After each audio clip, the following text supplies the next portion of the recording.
Not just that one that you took. You know, software you build from different parts, right? Right. You have to make not just that part available. You have to make your entire product available. The source code of your entire product available. Some of the licenses are even scarier in the sense that if you use them, the moment you use them, you also nullify all your patents. A lot of people have patents, especially like the university. I'm sure also got a bunch of patents, right? Companies out there also they apply for patents, they got a lot of patents. Then usually people get patents to do what? They want to charge people money to use one, license it out.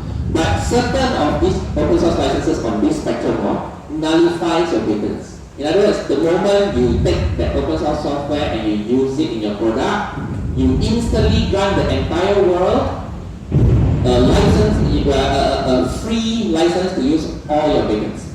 In other words, you cannot charge people money. Alright? So some of these licenses are on this extreme.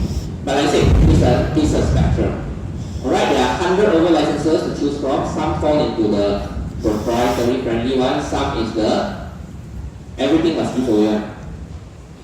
Okay? So there is that spectrum. Then of course there's also the middle one, somewhere in the middle what I call commercial friendly licenses, which is usually if you take someone else's open source software code and then you use it in your product, you will have to make that particular part available. But the things that you put around it, your additional components or whatever, those things, your own one, you can hide.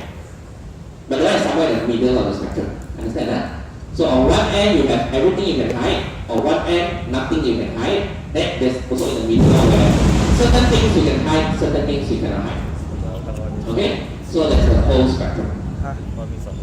As an example, I can show you one is BSD license.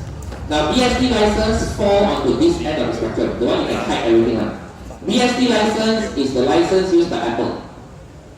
Alright, so Apple's operating system, Mac OS X, used on the Mac, used on the iPhone, used on everything, Apple products. The operating system was originally called Darwin. Alright, it's an open source operating system. They took it and then they hide it. Understand? Yep. So now Apple releases a lot of products, have software inside as proprietary. Alright, but the basic technology, the basic source code that they actually got it from Darwin. Alright, which is an open source project. Open source product. Okay? So that is on this end of the spectrum, BSD license. Usually what they require when it's on this end of the spectrum is you don't need to give your source code away, but you must credit. You must give people attribution. Like here it says, redistribution of the source code must retain the copyright notice. Redistribution in binary form, that means in software programs, must reproduce the above copyright notice in the documentation and or other materials provided with distribution. In other words, your marketing materials, your user documentation, manuals and things like that, you must mention there that it uses software from so and so. But that's all they ask you to do. You just need to say only. Okay, you don't need to make the source code available, but you must tell the whole world you are using the software. Alright, so that is this end of the spectrum. Now on the other end of the spectrum, you have GPL. Alright, which is the GNU public license. This is a license that a lot of companies are very scared of. Because this license is what we call a viral license. The moment you use GPL code, not just that code in GPL, the GPL spreads itself. Any other code that is based on GPL code or links to or uses GPL code must also be GPL. In other words, if you have downloaded you got some source code that's GPL, and you decide to tambah, you put extra stuff around it, but this extra stuff also linked to it. Your extra stuff also must be GPL. Alright? And what GPL says is, GPL says you must make the source code available. Must. Not a choice. Alright? And not only does it say that, it says that you grant the user the right to do whatever he wants with the source code. In other words, let's say you come out with a new product. Okay? You make the source code available under GPL. Someone else can take the source code, repackage it, and sell it. He is perfectly allowed to do that. Right? Legally allowed to do that. But he must also make his code available under GPL. That's the only requirement. Okay? So in other words, the idea behind this is if everybody is honest, if the system works properly, you actually end up getting a very good, what you call a virtuous cycle. You work on your product, you release it, you make it open source, right? Freely available. Someone else takes it, repackage it, sell it, whatever, but then he also improve on it. Then he also must make it freely available. Then you can take that, and your version 2 of your product actually is his product. Alright, and then you modify, you improve it, you make version 3.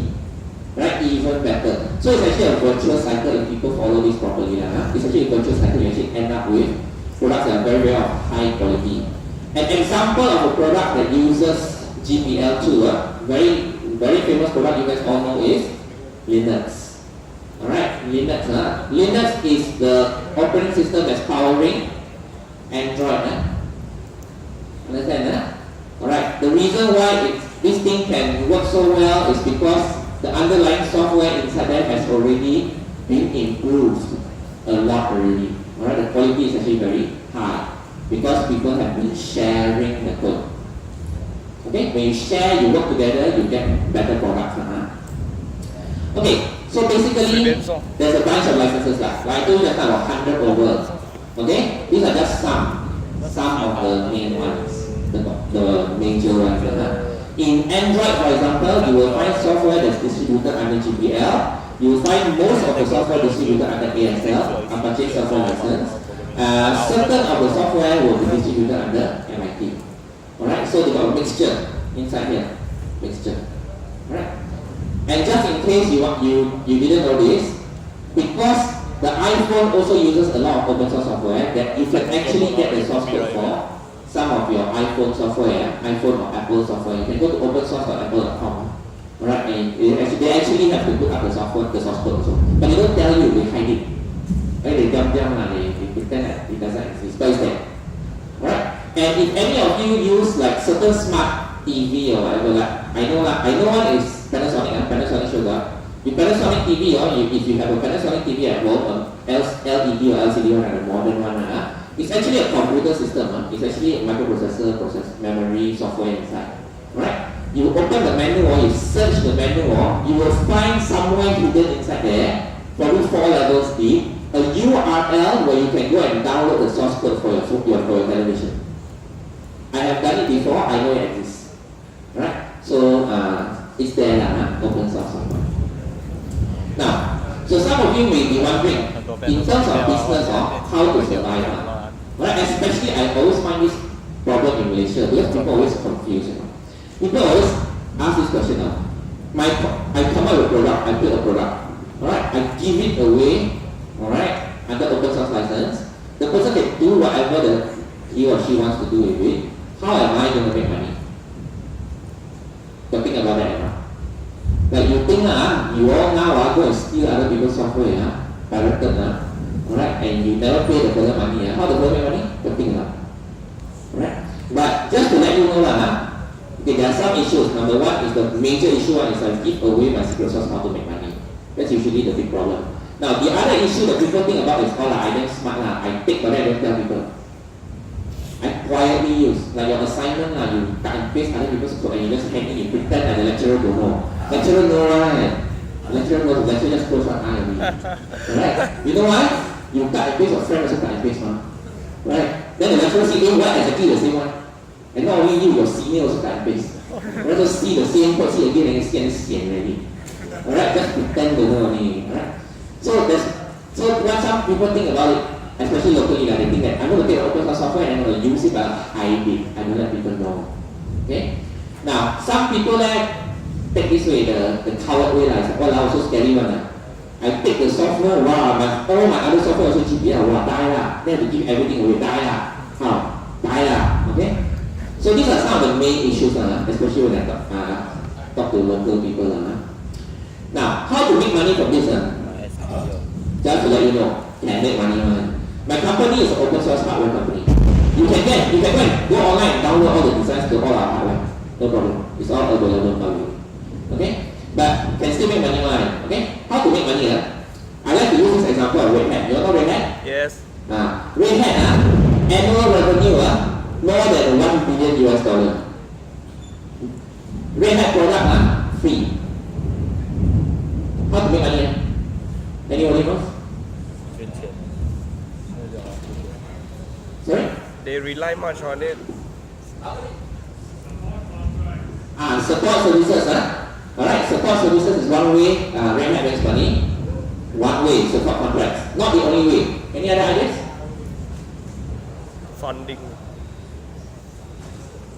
Anyone else? 还有其他公司支持他吗？他做那些收费给他们。 Advertising. Red Hat got advertising. No 啦。 Tak ada. Yeah, tak. Advertising is the evil way of making money. Right? You won't do that. Alright, there are a lot of other things, other ways they make money lah. I give you some examples. But the important thing to note is Red Hat adopted the business model of services. Alright, the business model that Red Hat adopted is services. In other words, the product is given away for free. Alright, but they make money by providing services. What kind of services? Like your friend there just now said, support is one of the services. Like you buy the software product, right? You buy, sometimes got problem. Right? Got problem how? You call them, you have to have somebody to call up, right? Individuals like us, usually we won't bother, but usually companies, what they do, they will have a support contract. Because when businesses, right, when something goes wrong, they want somebody to come and fix it. Alright, so that they pay for people come and fix it. Right? That's not the only way. Red Hat Certified Engineer, RHCE, is the world's #1 certification for Linux operating system. Right? So a lot of people have to get that certification. Why? Want to go cari makan. Right? If you are certified RHCE, Red Hat Certified Engineer, that means basically you're telling the world, the whole world that I know how to use Linux. Right? So you are certified.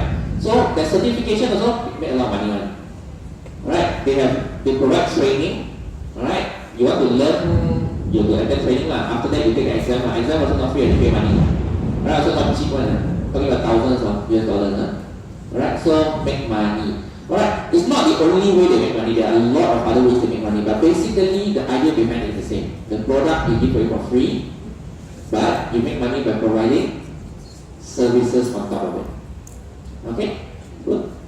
MySQL is a database. It's a very popular database software. They got sold in 2008 for $1 billion US dollars. It's an open source, in fact GPL. Open source database software. Now then you ask the question, why do people want to pay money for open source product? Because the product is also already publicly available. If I want to implement MySQL, I just copy lah. Right? But someone actually paid them $1 billion for it. Right? Why? Because MySQL adopted a different business model. MySQL adopted a dual licensing model. Dual license. Alright? What's the dual license? Basically, you got two separate licenses for the same product. One license is the open source license, the GPL one. And like I mentioned to you just now, GPL one is viral. If you link your software to the MySQL server, basically you also need to make your software GPL. Alright? So, how the two licenses they have, one is GPL, the other one is proprietary. In other words, if you are a company manufacturing a proprietary product, you don't want to make your software available, source code available, can. But you still want to use the MySQL database, can. You talk to MySQL, they will give you a commercial license, alright, which allows you to use MySQL and without having to give away your source code. But of course, to get the license, you must pay. Right? So you have to pay money. So MySQL can actually charge people for money for the license. Right, of using MySQL if you want to use MySQL in a proprietary product. Right, if you don't want to make the rest of the product available for open source. Okay, so for value one, so can make money. Alright, so $1 billion, so off already. Then you all know Automatic. Automatic is the company behind WordPress. Do you all use WordPress? Blogging platform. The WordPress software is free. Alright, completely free. You can download the source code, install it yourself, set up yourself, run your own blog. Alright. However, Automatic sells services as well. They sell SaaS services, software as a service. So you can download the software yourself, you can install it yourself, but all these things require you to know how to administer your own web server. Alright, not many people know how to do that. Alright, and then administer web server, not just that you have to actually maintain it, make sure it doesn't go down. Suddenly your server go down, how? Okay? So a lot of this stuff hate it, right? So a lot of people they just subscribe to WordPress.com, get some money, let WordPress take care of it. WordPress hosts the software for you, they maintain the software for you, they make sure it's up, never go down. Upgrades, they also automatically upgrade for you. You don't need to upgrade yourself. Alright? So that's how they make money again. SaaS services. Alright, so these are some ways you can make money by giving away your product for free. And in my company, that's actually the same way I make money. So I use the services model. Alright, so my product, my microprocessor that I told you about, is actually available for free. People download, people use it around the world. They build products from it. Okay? But how do I make money? By providing services. Right? Services on top of the product. Okay? Now, some of you may be thinking, alright, if I truly use, nobody will know. Alright? Now, here's me telling you, don't ever do that. There's no way you can hide software use. Alright? An example here I'm giving you is Cisco. You know Cisco? Very big networking company, right? Okay. So, they provide switches, routers, and things like that, right? You all know, Okay. So, what they did was, they actually used Linux without letting people know. Because they are thinking, right, it's inside a switch or a router. How can you see? Screen also don't have. Right, it's just a router. How do you know what is inside there? Alright? The thing is, people will know why. There's no way to hide software use. This is not the only example. Alright, there are plenty of examples in this world. There's no way to hide your software use. Okay? Even some people have told me, never mind, I embed inside the chip. I don't put outside, I put inside the chip. Okay? I'm a chip designer, I tell you, no use. Alright, if we want to find out, we can find out. It's completely doable. Okay? So there's no way you can hide it. So if you hide it, what happens if you get caught? You kena sue lah, that's all lah. All these people all kena sue lah. Cisco kena sue, Dini kena sue, everybody also kena sue lah, right? So kena sue already how? Settle lah. Settle it out of court. They usually don't go to court to fight, right? They settle it out of court. Right? So kena sue lah. So this one kena sue in the US, and kena sue in Germany. And there are a lot of other examples. Now, the other issue that a lot of people think about is, so scary that don't use okay? Better don't use. Everything I DIY, everything I build from scratch, I do myself. Alright? Nothing wrong with that. Except that, you will be very, very slow. Alright? You imagine, if Android didn't have Android software, didn't have all the open source software that was already existing in the market, in order to be able to build a mobile phone or smartphone platform that's so advanced, will probably take like 100 years. You understand my meaning? Right? But because they exploit a lot of publicly available software that other people have done, people have spent trillions of man hours to actually build all the different software inside here. Okay? So they save a lot of money, save a lot of cost. So a lot of these big companies, they recognize that. They know it's very costly to do R&D, very costly to build things from scratch. So they don't mind using open source. Even though it means they have to give up some of their potential revenue, potential income in one, they might have to give up certain rights, but in the end, it still make them money. Alright? So that is at the end of the day like that. Now some of you may think that, okay, this is all just software. What if I don't do software? Same thing. If we do hardware only, open source hardware, also similar principles apply. Okay? There is an open source hardware movement. Like I said, my company is open source hardware. All our hardware designs are available. Alright? Free also. No need to pay money. Just go and download. Okay? So it also works for hardware design. Some of you may think that, okay, I don't know hardware, I don't do software. I'm an artist. Alright? I like to take photograph. I like to sing song. Alright, same thing. Alright, the same principles are also implied in this kind of things, art stuff, what we call Creative Commons licensing. Right, similar principles as well. So you can see this is the future. The future of the world is going to be open and free. Everything is going to be available. Okay, so you either can choose to embrace it or not. Up to you. Okay, so that's it. That's the end of my talk. Alright, hope you learned something from it. These are my contact details. Okay. Twitter, Google Plus, no Facebook. Why? I don't have Facebook. Why? Memang tak ada one. Alright, never have. Never will have. What's the reason behind? Facebook is evil. Tak boleh guna. And just to let you know, this is an example of GDPR compliance. This is a, if you You all at home got internet, right? You all use telecom one, Unify, Unix. Yes. They give you a router, right? Yeah. The router, you open up the box, it's usually like a D-Link router or something like that, right? You open up the box, you actually find a GPL notice telling you that if you want the source code to your router, you can actually get it. Alright? I don't know of anyone who's actually bothered to go and ask Telecom for the source code. Yes. I don't know if anybody successfully done it, but you can, technically speaking, you can. Red tomato. You can ask them for it. If the Telecom decide to say no, we don't want to give you the source code. Why? Because we got secret things inside there. And I can tell you Telecom has got secret things inside there. Alright? If you ask them for source code, they don't give you all, you can technically speaking go and complain. Go to FSF, lodge a complaint. Alright? Free Software Foundation lodge a complaint, then they will go and sue. Because they are the actual owners of the copyright. You cannot sue because you don't own the software. I got no Right? coffee. You can go and complain. Alright, then FSF will investigate and they find out it's true, they will sue. And Telecom is a big juicy target, multi-billion-dollar company.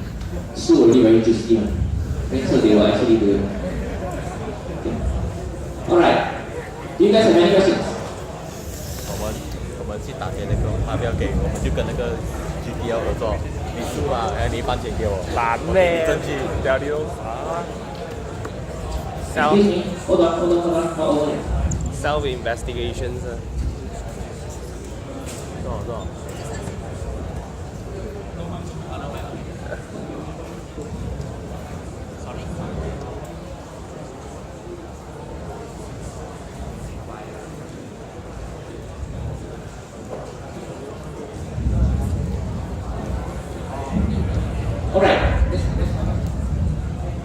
Alright, your friend here asked me, why do I want the source code?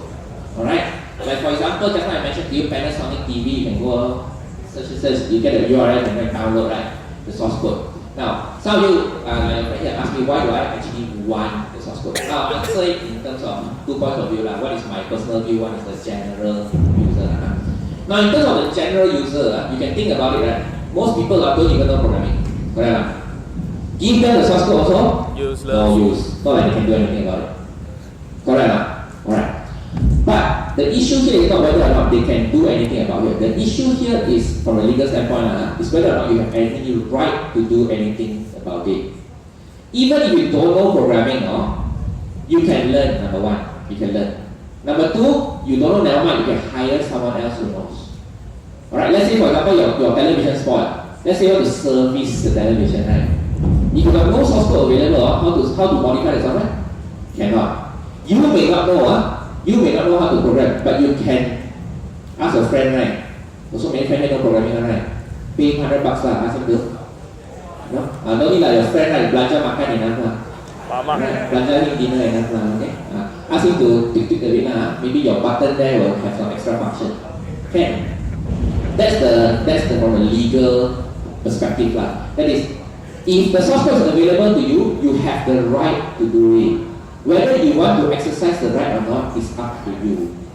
Right? But if the source code is not available to you, then habis lah. You want to do also cannot. Right? Number one. Number two, in terms of security aspect, if the source code is available to you, you can inspect it to find out if there's any illegal thing or bad things going on behind the scene that you don't know. Alright? Because you just simply install software, you don't know what's happening. A lot of things can be happening in the background that you don't know about. The software can be collecting personal information, can be collecting your passwords, right? And then transmitting it to some server somewhere in Russia or China. You don't know what? You seriously don't know. Okay? So from an information security perspective, you also need to think about when you install software, what is in there. Like I said, of course, you may not have the skills, but number one, if you got the time, well learn. No time, hire somebody else to do it. Right? It's possible. Right? That's the reason why. It's like, you buy food, You know food, they have to print out the ingredients, right? Whatever food you must print out the ingredients, At the back, they must show you legally, they must show you what is in the food. Why you want to know what's in the food? Not like you know how to cook, right? Not like you want to cook it, right? But you want to know because you want to know what is in there. if let's say there's some certain artificial whatever flavoring, coloring or whatever, maybe got some carcinogen inside, you don't know If they never print up, you won't know. Correct or not? But when they print out already, at least you know Right? Whether you still want to eat it or not, it's up to you You can still eat it Right? But it's completely up to you. That kind of analogy Okay. Any other questions?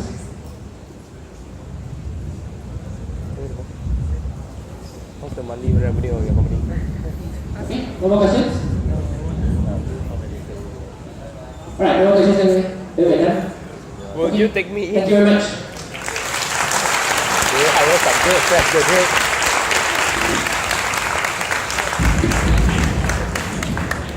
Okay, thank you, Sean, for an interesting talk. I think with no question, you all understood what he has spoken on, and I hope to have a very concise and interesting reports by next week. Okay. In addition, there are additional